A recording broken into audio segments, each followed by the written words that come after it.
আসসালামু আলাইকুম।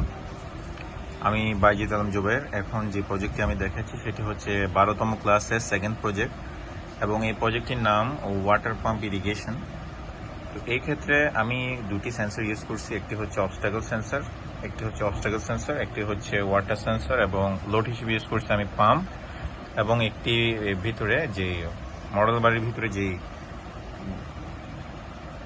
ম্যাটেরিয়ালটি আছে সেটি হচ্ছে অ্যানগেট, যে মানে ইলেকট্রনিক ম্যাটেরিয়াল যেটা আছে সেটা হচ্ছে অ্যানগেট এবং ইজিয়ার প্রো আছে।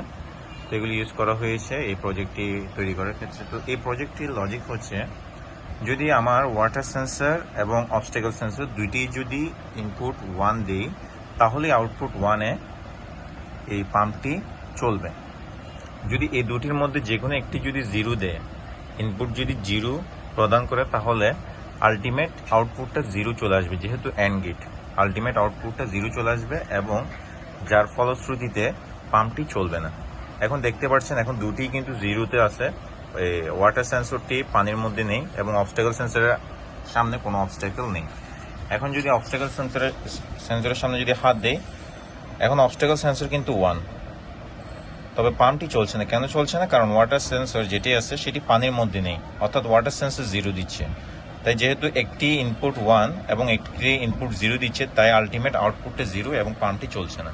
ঠিক একইভাবে যদি আমি ওয়াটার সেন্সরটা পানির মধ্যে দিই এবং অবস্টাকল সেন্সর থেকে হাতটা সরিয়ে নিই, এখন ওয়াটার সেন্সর 1 দিচ্ছে, তবে অবস্টাকল সেন্সর 0 দিচ্ছে, যার ফলশ্রুতিতে আলটিমেট ঠিক আগের মতোই আউটপুট 0 দিচ্ছে, ফলে পাম্পটি চলছে না।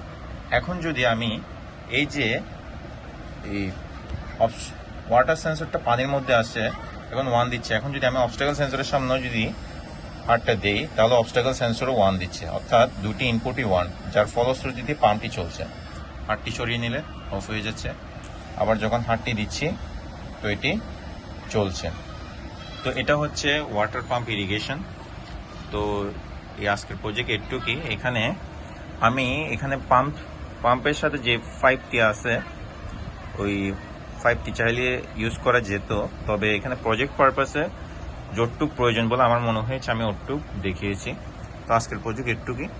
আসসালামু আলাইকুম।